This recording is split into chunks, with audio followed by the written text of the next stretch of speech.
Cloudy with a Chance of Meatballs, written by Judi Barrett and drawn by Barrett. We were all sitting around the big kitchen table. It was Saturday morning, pancake morning.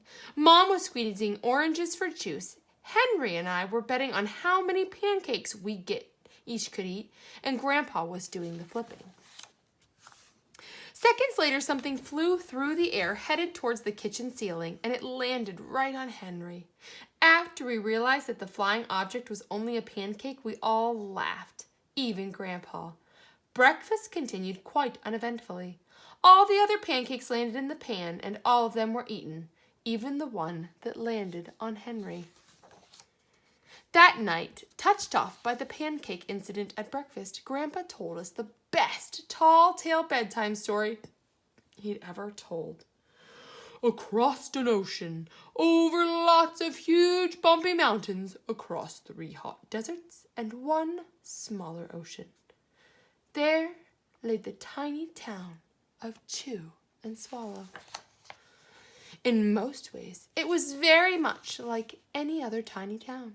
It had a main street lined with stores, houses with trees and gardens around them, a schoolhouse, and 300 people, and some assorted cats and dogs. But there were no food stores in the town of Chew and Swallow. They didn't need any. The sky supplied all the food they could possibly want. The only thing that was really different about Chew and Swallow was its weather. It came 3 times a day at breakfast, lunch, and dinner. Everything that everyone ate came from the sky. Whatever the weather served, that was what they ate. But it never rained rain, it never snowed snow, and it never blew just wind. It rained things like soup and juice. It snowed mashed potatoes and green peas, and sometimes the wind would blow in a storm of hamburgers. The people could watch the weather report on television in the morning, and they would even hear a prediction of the next day's food. When the townspeople went outside, they carried their plates, cups, glasses, forks, spoons, knives, and napkins with them. That way they would always be prepared for any kind of weather. If there were leftovers, and there usually were, the people took them home and put them in their refrigerators in case they got hungry between meals. The menu varied by the time they woke up in the morning. Breakfast was coming down. After a brief shower of orange juice, low clouds of sunny-side-up eggs moved in, followed by pieces of toast. Butter and jelly sprinkled down for the toast, and most of the time it rained milk afterwards. For lunch one day, frankfurters already in their rolls blew in from the northwest at about 5 miles an hour. There were mustard clouds nearby. Then the wind shifted to the east and brought in baked beans. A drizzle of soda finished off the meal. Dinner one night, consisting of lamb chops, became heavy at times with occasional ketchup. Periods of peas and baked potatoes were followed by gradual clearing with a wonderful jello setting in the west. The sanitation department of Chew and Swallow had a rather unusual job for a sanitation department. It had to remove the food that fell on the houses and sidewalks and lawns. The workers cleaned things up after every meal and fed all the dogs and cats. Then they emptied some of it into the surrounding oceans for the fish, turtles, and whales to eat. The rest of the food was put back into the earth for the soil, so it would be rich for people's flower gardens. Life for the townspeople was delicious until the weather took a turn for the worst. One day there was nothing but gorgonzola cheese all day long. And the next day, there was Brussels sprouts and peanut butter with mayonnaise. And the next day, there's only broccoli, all overcooked. Another day, there was a pea soup fog. No one could see where they were going, and they could barely find the rest of the meal that got stuck in the fog.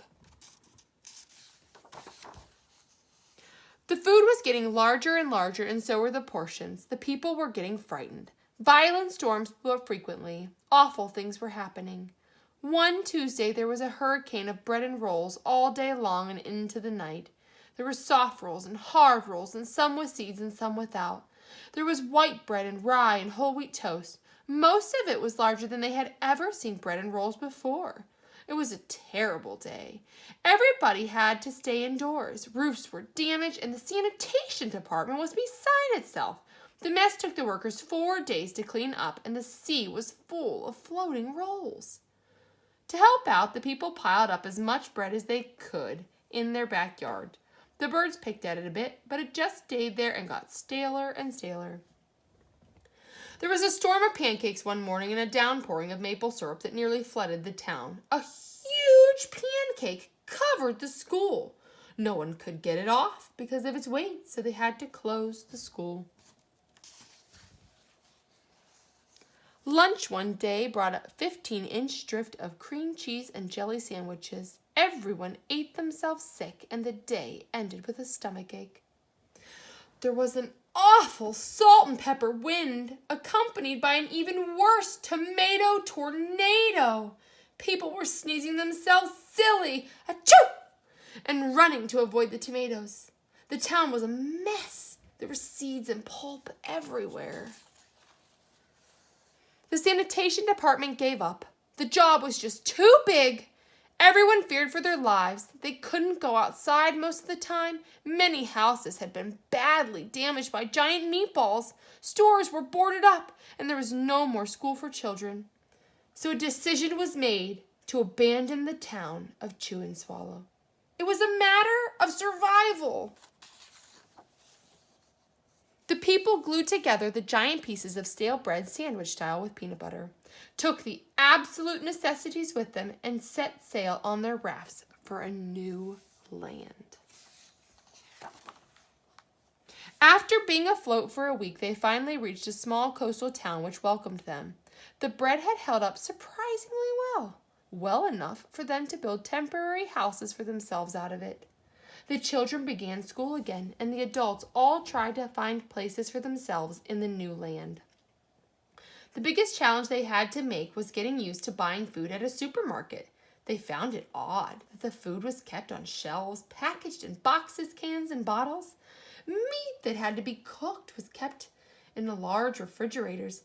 Nothing came down from the sky except rain and snow. The clouds above their heads were not made of fried eggs. No one ever got hit by a hamburger again, and nobody dared to go back to Chew and Swallow to find out what had happened to it. They were too afraid. Henry and I were awake until the very end of Grandpa's story. I remember his goodnight kiss. The next morning we woke up to see snow falling outside the window. We ran downstairs to breakfast and ate it a little faster than usual so we could go sledding with Grandpa. It's funny, but even as we were sliding down the hill, we thought we saw a giant pat of butter on top, and we could almost smell mashed potatoes. The end.